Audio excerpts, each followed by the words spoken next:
bil ghadwah war rauhah wa syai'in minad dulja. Biar kamu itu bisa sukses, ya biar kamu bisa sukses, ambil 3 waktu ini saja. Pagi hari, sore hari, wa syai' minad dulja, dan sebagian kecil dari kegelapan malam. Ini cara jalan ke langit yang paling cepat dan paling mudah.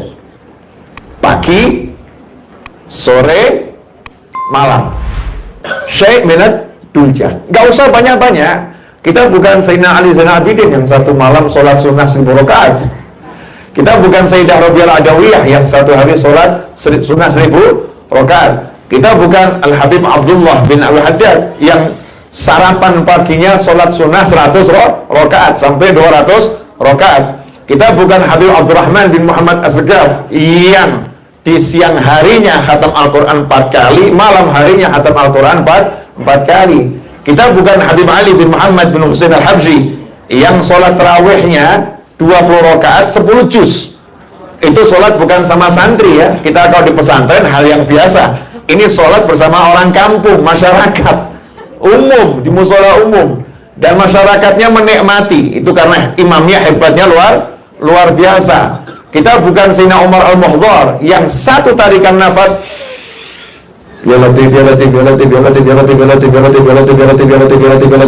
itu satu tarikan nafas mampu digunakan baca ya latif sebanyak 1000 kali. Sayyidina Umar Muhdhar, pembantunya ya diskon 50%. Pembantunya mampu baca ya latif sebanyak 500 kali satu tarikan nafas. Kita bukan manusia-manusia istimewa itu, tapi kita bisa dapatkan itu. Ya, insya Allah. Ya, kita bisa dapatkan itu. Memang kita disuruh mencontoh, berjuang, betul. Tapi kita sadari batas kemampuan kita. Wah, saya sibuk ngurus anak, betul? Ya, saya sibuk ngurus suami. Wah, lengkap ini, ngurus anak sibuk, ngurus suami sibuk. Bahkan me time nggak punya. Saya nggak punya waktu untuk diri sendiri. Mau, ya biasanya kan ibu-ibu suka tuh, me time apa istilahnya itu. Punya waktu untuk menjadi nggak punya waktu. Tapi kalau untuk arisan punya kan. Ya, kalau untuk kumpul-kumpul sama teman punya itu. Nah, waktunya terbatas, dibagi. Ada untuk suaminya, ada untuk anaknya, ada untuk pasarnya, untuk kantornya. Untuk Allahnya kapan gitu ya. Walaupun yang namanya ke pasar ya untuk Allah. Orang bekerja ya untuk Allah. Tetapi Rasul mengajarkan yang sesuatu yang khusus antara kamu dengan Allah Subhanahu wa ta'ala, sesuatu yang nggak diganggu orang lain. Kalau bahasanya tadi itu me time, tapi sama Allah ya, bukan dengan yang lain. Pagi, sore, sedikit di waktu malam. Dan itu sudah diajarkan. Habis sholat subuh, jangan kemana-mana, duduk di tempat sholat sampai matahari terbit. Baca apa? Baca zikir, wirdul latif, wirdul nawawi, ya, mau ditambahin dikit wirdul sakron, dan seterusnya, terserah. Tapi paling utama wirdul latif tidak ditinggalkan. Zikir-zikir nabawi yang sudah dikumpulkan oleh Habib Abdullah Haddad dalam kumpulan zikirnya yang diberi nama wirdul latif. Wirid yang ringan. Ya, wirid yang ringan. Latif, ringan itu, yang sangat ringan.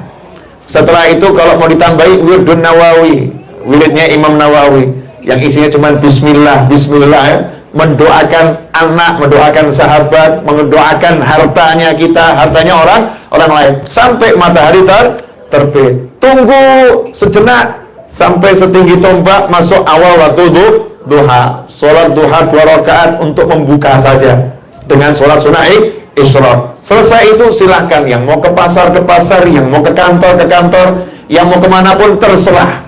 Selesai udah. Nanti mau maghrib, sebelum matahari tenggelam, muadzan maghrib sebentar saja kita baca wirdul latif untuk sore hari. Masuk waktu maghrib, sholat maghrib berjamaah, maghrib sampai isya, rotibul haddad atau rotibul atos.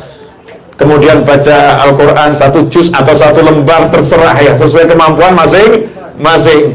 Setelah itu nanti masuk isya, selesai sudah. Wasyai' minad dulja, sebagian kecil dari waktu malam, setengah jam sebelum azan subuh. Kan masih waktu malam dia, waktu sahur, waktu yang terbaik.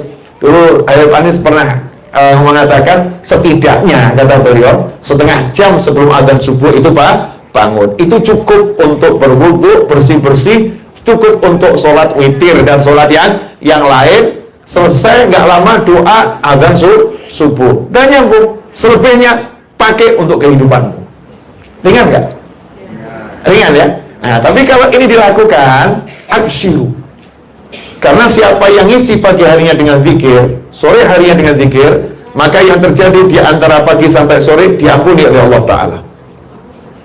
Siapa yang mengisi paginya dengan zikir, sorenya dengan zikir, maka kebutuhannya dari pagi sampai sore dicukupi oleh Allah Subhanahu wa Ta'ala.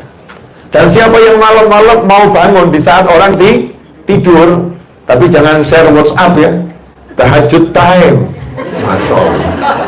Ini yang diajak bangun dia lagi tidur. Aneh ini, malam-malam ngajak orang buka WhatsApp. Udah singkirkan tuh handphone, singkirkan semua. Saatnya sama Allah Subhanahu wa Ta'ala. Nggak usah ngurus temen-temennya, nggak usah. Kalau mau telepon ya, telepon bangun gitu, tahajud. Nah itu boleh. WhatsApp ya, WhatsApp. Siapa yang mau baca update status pengumuman saya lagi tahajud, cuman bahasanya diganti, waktunya sholat tahajud, padahal lagi buat pengumuman. Siapa yang di sepertiga akhir malam atau di tengah malam atau di awal malam dia bangun dari tidurnya, sebetulnya lagi ada kesempatan yang sangat besar. Sangat besar bagaimana? Saya dengar dari guru saya, Riwanis dulu, cerita tentang seorang waliullah yang jadi wali bukan karena amal-amal yang besar. Jadi kadang jadi wali itu model bonus ya. Kalau orang tahu lagi ada diskon tuh ya, belinya murah padahal harga barangnya mahal. Nah, ada orang jadi wali karena dapat diskonan itu ya, dapat diskonan. Gimana ceritanya? Ada satu perempuan ditanya sama tetangganya, suamimu ini amalannya apa? Loh, kenapa? Karena kata suami saya, suamimu wali besar. Suamimu tahu dari mana? Suami saya tahu dari gurunya, fulan. Dan gurunya dikenal ulama besar. Itu tetanggamu itu wali besar. Suami saya udah coba cari informasi tentang suamimu. Ternyata amalannya pagi ke pasar, ya sore pulang. Nggak ada amalan istimewa. Ya sholat berjamaah. Kita semua juga sholat berjamaah, nggak ada yang istimewa, tidak ada yang istimewa. Saya bahkan kata suami saya lebih hebat dari tetangga saya. Tapi kok yang dibilang wali besar dia? Nah, dari mana ini? Diselidikin sama suaminya nggak ketemu, suruh istrinya. Coba tanya sama istrinya, karena di dalam rumah saya nggak bisa lihat amalannya apa. Maka istrinya bilang, suami saya sama seperti yang diceritakan suamimu. Bahkan saya nggak pernah lihat dia baca Al-Quran. Saya nggak pernah lihat dia baca Al-Quran. Udah sholat 5 waktu berjamaah itu udah alhamdulillah, itu luar biasa. Udah kamu cek, nggak mungkin guru besar itu salah. Kamu cek amalannya apa. Diperhatikan sama istrinya itu tiap hari sama amalannya, nggak ada yang berubah. Akhirnya nggak kuat, nanya sama suaminya, amalanmu apa? Amalan apa? Gosipnya kamu wali. Gosipnya kamu wali. Kamu punya amalan apa? Oh, coba saya lihat ya, apa amalan saya ya? Ya itu ke pasar cari nafkah buat kamu. Semua juga ke pasar cari nafkah. Sholat berjamaah, semua juga sholat berjamaah. Apa yang istimewa? Apa ya? Oh, ada satu. Apa? Kalau malam saat kamu tidur, saya itu istiqomah bangun. Suami, istrinya mulai kaget. Masya Allah, bangun malam dia ternyata. Ngapain? Tahajud? Enggak. Zikir wirid? Enggak. Terus ngapain? Ya di tempat tidur aja. Lah kamu ngapain di tempat tidur? Saya cuma bilang, saya ya Allah, saya ya Allah, saya ya Allah. Terus tidur lagi. Ya tidur lagi. Diem di akhirnya nanya, ngomong sama istri yang tetangga tadi. Amalan suami saya cuma itu. Apa itu amalan aneh? Nah, istrinya ngomong ke suaminya, karena suaminya tetangga ini orang alim, punya ilmu. Apa amalannya? Tiap malam bangun ucap, saya ya Allah, saya ya Allah, saya ya Allah. Oh, nakal dia. Curang dia, curang, hebat dia, luar biasa. Hebat bagaimana? Karena dalam hadis, dan nggak mungkin Nabi salah, pasti benar Nabi Muhammad SAW. Ini saya bilang yang asyikiyah ini, asik-asik saja ya. Nggak pakai tahajud ya tadi ya. Tapi jarang orang mampu seperti ini. Kelihatannya sederhana ya. Bahkan yang tahajud banyak nggak mampu. Yang tahajud, yang baca Al-Quran, yang zikir, nggak mampu seperti pria ini. Karena di sepertiga akhir malam dia bisa merasakan tawarannya Allah Subhanahu wa taala. Yang Allah berkata dalam hadis qudsi, Rasul menyatakan dalam sebuah hadis, di sepertiga akhir malam Allah Tuhanmu turun ke langit dunia. Kemudian menawarkan hal min taibin, hal min mustaghfirin, hal min talibi hajatin atau kama qala sallallahu. Ada enggak yang mau saya beri dan terima tobatnya malam hari ini? Ada enggak yang mau saya ampuni dosanya malam hari ini? Ada enggak yang mau saya kasih sesuatu malam hari ini? Hajatnya apa saya kasih? Ada enggak? Nah itu tadi tetangga tadi itu dia merasakan Allah lagi nawarin. Ada enggak yang mau saya terima tobatnya? Saya ya Allah, saya. Ada enggak yang mau saya ampuni dosanya? Saya ya Allah, saya. Ada yang punya hajat? Oh saya banget itu. Punya hajat saya. Terus tidur lagi. Betul-betul bisa hadir di hadapan Allah Subhanahu wa taala. Walaupun cuma sesaat. Wasyai' minad duljah. Sesaat di tengah kegelapan malam. Nah, sementara kita bangun malam ke toilet, kembali lagi tidur. Kalau yang laki-laki kadang bangun malam merokok. Yang merokok itu ya. Setelah itu tidur lagi. Yang tahajud Allahumma satu arah. Tapi nggak merasakan tawarannya Allah Subhanahu wa ta'ala. Beda. Kalau ini dia merasakan dua arah. Allah ngomong dia jawab, Allah ngomong dia jawab, Allah ngomong dia jawab. Kalau kita ngajak ngomong Allah tapi kita merasa nggak didengar sama Allah Ta'ala. Sampai ada yang su'dzon sama Allah. Kabul nggak ya? Diterima nggak ya? Hasil nggak ini tahajud saya? Bahkan ada yang setelah 1 bulan protes sama ustadznya. Ustadz, saya udah tahajud saya jalanin 1 bulan, tapi kok nggak ada hasilnya ya? Ada yang semacam itu. Ini namanya nggak percaya, nggak yakin sama Allah Subhanahu wa ta'ala. Sementara yang satu tadi meskipun sederhana, tapi dia yakinnya luar biasa. Wasyai' minad duljah. Jadi susah atau mudah jadi wali? Mudah. Agama ini mudah, amalannya juga mudah. Jangan dibuat susah, ya jangan dibuat sulit ya. Karena tidak ada yang sulit.